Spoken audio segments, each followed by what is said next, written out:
বাবা চলো। কোথায় যাবি? কেন বাড়ি যাব? কারণ এই কলেজে আর আমার জায়গা নাই। তখন আব্বু স্যারকে অনুরোধ করে বলল, স্যার প্লিজ আমার ছেলেকে আরেকটা সুযোগ দিন।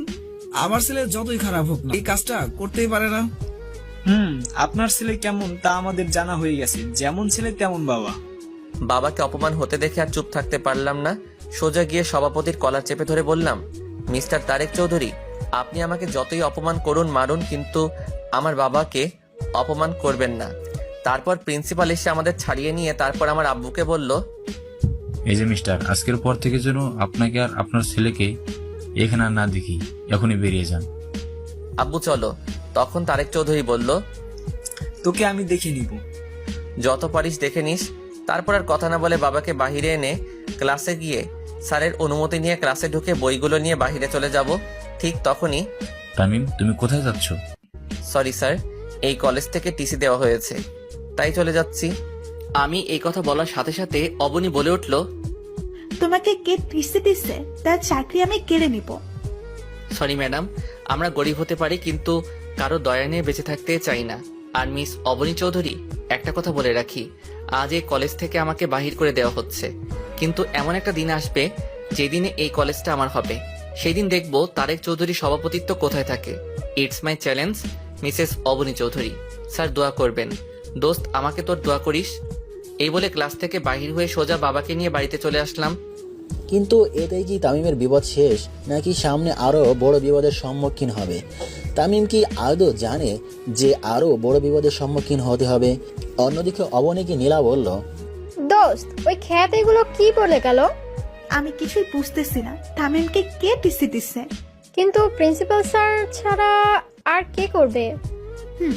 আজ ওই প্রিন্সিপালের চাকরি আমি নিয়ে ফেলবো। তার সাহস হয় কি করে আমার কলেজাকে কলেজ থেকে টিসি দেওয়ায়? তুই কি তামিম মানে ওই খ্যাতকে ভালোবাসিস? ওই একদম খ্যাত বলবি না। আর তামিমকে আমি খুব ভালোবাসি। তামিমকে ছাড়া আমি বাঁচবো না। তুই ভেবে বলছিস তো? এখানে এত ভাবার কি আছে? আমি আমার তামিমকে আবার ফিরে পেতে চাই, তার জন্য আমি সবকিছু করতে রাজি। তারপর নীলা যা বলল সেটা শোনার জন্য হয়তো অবনী প্রস্তুত ছিল না। সরি অবনী, আজ আমার জন্য তামিমকে টিসি দিয়েছে। মানে কি বলতে চাইছিস তুই? আসলে আমি আঙ্কেলকে বলেছি যে তামিম তোকে বিরক্ত করে, তাই আঙ্কেল কলেজে এসে তামিমকে টিসি দিছে।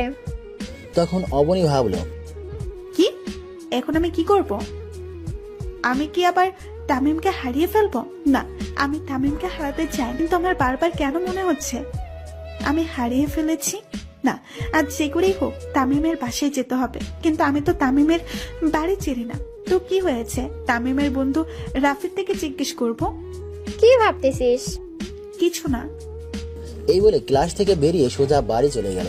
এদিকে তামিম আর তার বাবা বাড়ি পৌঁছে গেল। তারপর যা বাবা বলল, যা শুনে তামিমের মাথার উপর আকাশ পড়েছে এমন অবস্থা হয়ে গেল। একদিনে দুইটা জ্বর তামিম সামলাতে না পেরে ব্যালেন্স হারিয়ে বসে পড়ে। কারণ তামিমের বাবা তামিমকে বলল, তামিম যখন বাড়িতে ঢুকতে যাবে ঠিক সেই সময় আব্বু বলল, তুই কোথায় যাচ্ছিস? কেন আমার রুমে? তুই আর এবারে কেউ না। কি বলছো এসব? আব্বু তুমিও বিশ্বাস করো আমি ওই মেয়েটাকে বিরক্ত করছি।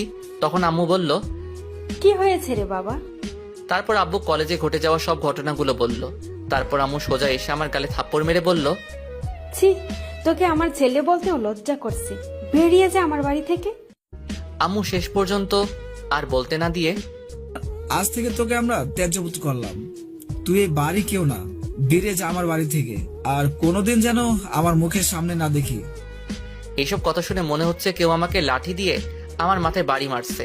আর মনে হচ্ছে যেন আকাশটা আমার মাথার উপর পড়ে গেছে। কিন্তু একসাথে দুইটা ঝড় কিভাবে সামলাবো? দুইটা ঝড় একসাথে সামলাতে না পেরে আমি ব্যালেন্স হারিয়ে বসে পড়লাম।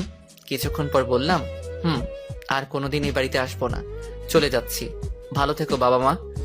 অন্যদিকে অবনী নীলা তামিমের বাড়িতে গেল তামিমের খোঁজে। কিন্তু অবনী আদৌ জানে না যে সে তামিমকে হারিয়ে ফেলতে চলেছে।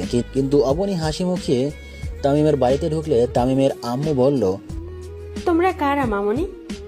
আমি অপনি। আন্টি তামিম আছে? তামিম তো অনেক আগে এ বাড়ি ছেড়ে চলে গেছে। কি? তামিম কোথায় গেছে? আন্টি আমি যে তামিমকে খুব ভালোবাসি।